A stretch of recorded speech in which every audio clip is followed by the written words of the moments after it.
First day, Jacob, I'm gonna cut you off because I promised we were going to go to the governor as soon as we had audio and video, and we're going to go to the governor. I so appreciate you bringing us this peaceful protest. Constitutional right to free speech and assembly, to protest their government's actions. In turn, the state of California and the city and county of Los Angeles sent our police officers to help keep the peace. And with some exceptions, they were successful. Like many states, California is no stranger to this sort of unrest. We manage it regularly and with our own law enforcement. But this, again, was different. What then ensued was a use of tear gas, flashbang grenades, rubber bullets, federal agents detaining people and undermining their due process rights. Donald Trump, without consulting California law enforcement leaders, commandeered 2,000 of our state's National Guard members to deploy on our streets illegally and for no reason. This brazen abuse of power by a sitting president inflamed a combustible situation, putting our people, our officers, and even our National Guard at risk. That's when the downward spiral began.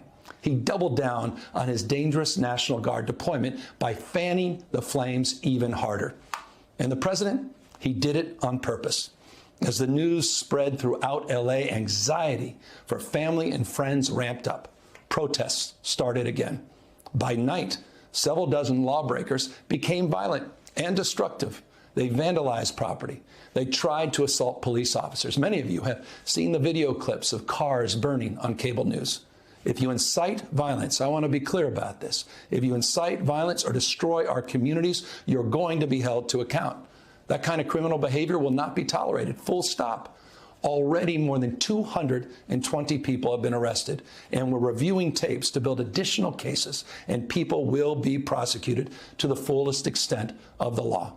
Again, thanks to our law enforcement officers and the majority of Angelenos who protested peacefully, the situation was winding down and was concentrated in just a few square blocks downtown. But that's not what Donald Trump wanted. He again chose escalation. He chose more force. He chose theatrics over public safety. He federalized another 2,000 Guard members. He deployed more than 700 active U.S. Marines. These are the men and women trained for foreign combat, not domestic law enforcement.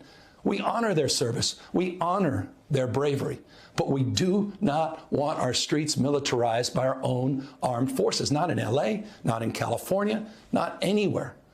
We're seeing unmarked cars in school parking lots, kids afraid of attending their own graduation. Trump is pulling a military dragnet all across Los Angeles, well beyond his stated intent to just go after violent and serious criminals. His agents are arresting dishwashers, gardeners, day laborers, and seamstresses.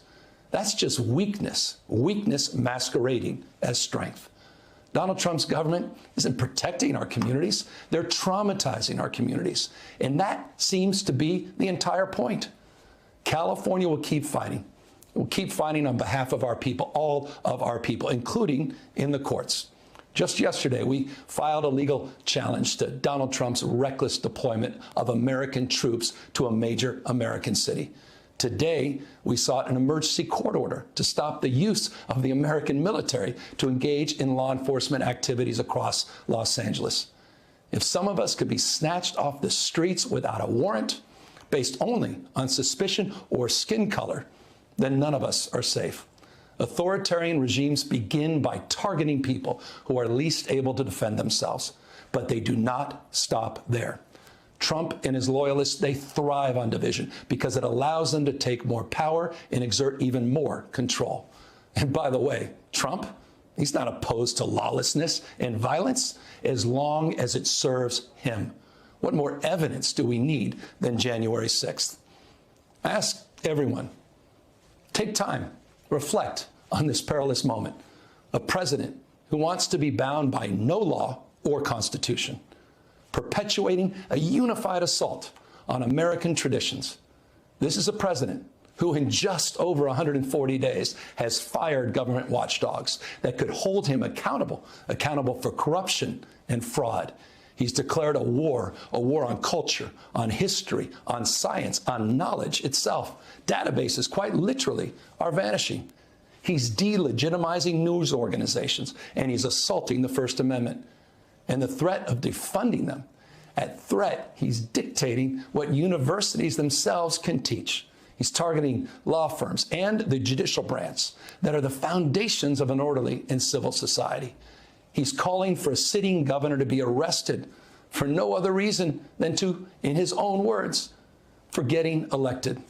And we all know this Saturday, he's ordering our American heroes, the United States military, and forcing them to put on a vulgar display to celebrate his birthday, just as other failed dictators have done in the past.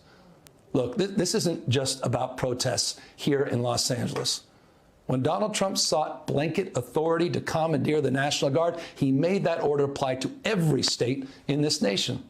This is about all of us. This is about you. California may be first, but it clearly will not end here. Other states are next. Democracy is next. Democracy is under assault before our eyes. This moment we have feared has arrived. He's taking a wrecking ball to our founding fathers' historic project, 3 co-equal branches of independent government. There are no longer any checks and balances. Congress is nowhere to be found. Speaker Johnson has completely abdicated that responsibility. The rule of law has increasingly been given way to the rule of Don. The founding fathers, they didn't live and die to see this kind of moment. It's time for all of us to stand up. Justice Brandeis, he said it best. In a democracy, the most important office, with all due respect, Mr. President, is not the presidency, and it's certainly not governor. The most important office is office of citizen. At this moment, we all need to stand up and be held to account, a higher level of accountability. If you exercise your First Amendment rights, please do it peacefully. I know many of you are feeling deep anxiety, stress, and fear, but I want you to know that you are the antidote to that fear and that anxiety. What Donald Trump wants most is your fealty, your silence to be complicit in this moment. Do not give in to him.